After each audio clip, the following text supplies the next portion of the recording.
अब हम यहाँ पर स्टार्ट करते हैं। पारस बैठ जाओ, चलिए इधर ध्यान दीजिए। 3.2 का जो सेकंड क्वेश्चन है हम उसको करेंगे। इंपॉर्टेंट क्वेश्चन है, एग्जाम में आता है। सब्स्टिट्यूशन की हेल्प से आपको इसको सॉल्व करना है और इसमें आपको m की वैल्यू निकालनी है। किस चीज की वैल्यू निकालनी है? m की। चलिए इधर देखिए, क्वेश्चन है 2x plus 3y is equal to 11 और यहां पर है 2x minus 4y is equal to minus 24। यह है इक्वेशन नंबर 1, यह है इक्वेशन नंबर 2। आपको क्वेश्चन में दो इक्वेशंस दी गई है and hence the value of m for which y is equal to mx plus 3। वो एक बात अलग है, but firstly we have to find the value of x and y। तो फाइंड करने के लिए क्या करेंगे, इन दोनों इक्वेशंस में से, आप लोग इधर उधर मत देखा करो, इधर देखा करो, है ना।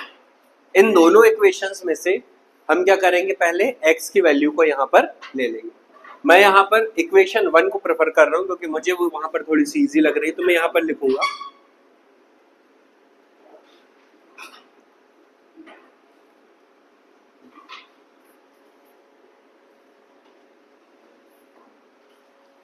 From equation 1 taking a value of x। ठीक है, इसका मतलब ये जो x है इसे छोड़कर मैं बाकी के सारे नंबर्स को कहाँ ले जाऊंगा, उस तरफ ले जाऊंगा।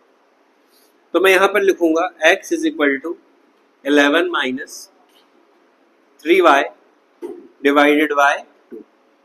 ये बन गई क्या मेरी इक्वेशन नंबर 3। बात क्लियर है।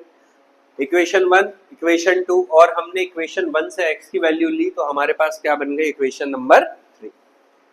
इक्वेशन 3 अगर हमने 1 से बनाई है, अगेन कहाँ रखेंगे इसकी वैल्यू हम, 2 में। मैंने समझाया था कि जिस इक्वेशन से हम x या y की वैल्यू को लेते हैं हम उसको सेम उसमें दोबारा नहीं रखते हैं, दूसरी इक्वेशन में रखते हैं। तो अब हम यहाँ पर पुट करेंगे x की वैल्यू, तो आप लिखेंगे पुटिंग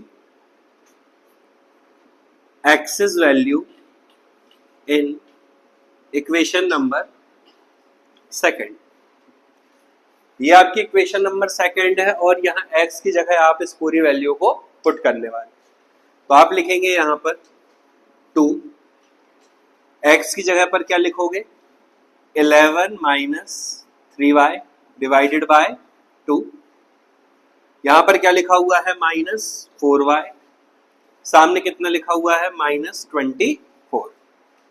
इतनी बात क्लियर है मेरी, है ना। इसको आगे बढ़ाएंगे तो यहाँ 2 से आप 2 को क्या कर सकते हो, कैंसिल कर सकते हो, 2 से 2 कैंसिल हो गया। अब आपके पास में जो रिमेनिंग नंबर्स बचे हम उन्हें लिख लेंगे, 11 minus 3y minus 4y is equal to minus 24।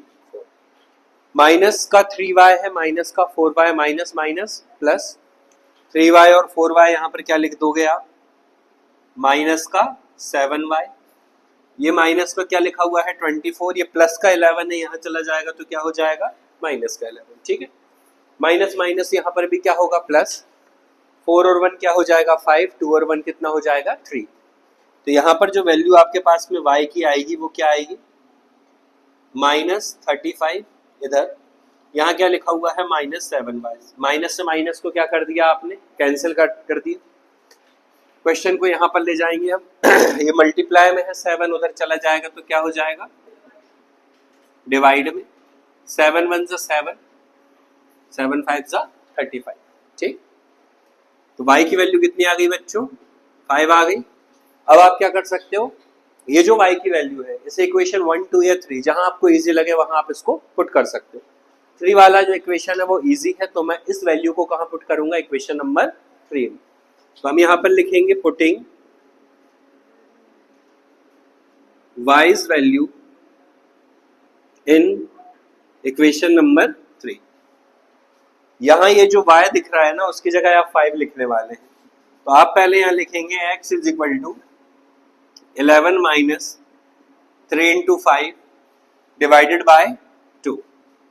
x is equal to 5 3 से कितना होता है 15 divided by 2। x is equal to minus 4 divided by 2, 2 1 जा 2, 2 2 जा 4। तो x की वैल्यू जो आती है वो कितनी आती है यहाँ पर, -2। क्लियर हो गई मेरी बात यहाँ तक। तो हमने क्या किया, x और y की वैल्यू यहाँ पर निकाल ली। बट यहाँ हमें किसकी वैल्यू निकालनी है, m की। x या y की वैल्यू हमें यहाँ पर नहीं निकालनी थी, जो क्वेश्चन के अकॉर्डिंग मैं बात कर रहा हूँ, है ना। तो m की वैल्यू निकालने के लिए उन्होंने आपको यहाँ पर दिया है y is equal to mx plus 3। क्या लिखा हुआ है, y is equal to mx plus 3। तो y की जगह पर आप कितना लिख सकते हो, 5। m की जगह पर आप m लिखोगे, x की जगह पर आप कितना लिख सकते हो, कहाँ गई x की वैल्यू, ये दी गई है -2 और ये दिया गया है प्लस का 3। लो भाई सॉल्व कर लो, प्लस का 3 इधर आ गया तो माइनस का 3, 5 में से 3 को आपने सब्सट्रैक्ट कर दिया तो 2, ये मल्टीप्लाई में है, इधर आ जाएगा तो क्या हो जाएगा, डिवाइड में, 2 1 जा 2। तो जो m की वैल्यू आ गई वो कितनी आ गई आपके पास में, -1। बहुत इंपॉर्टेंट क्वेश्चन है, ठीक है। एक बार अच्छे से आप इसको देख लो, अपनी कॉपी में नोट कर लो, है ना। फिर अपन आगे बढ़ते हैं। कौन सा क्वेश्चन है, 3.2 का सेकंड वाला, नोट कर लो जिसकी कॉपी में नोट ना हो।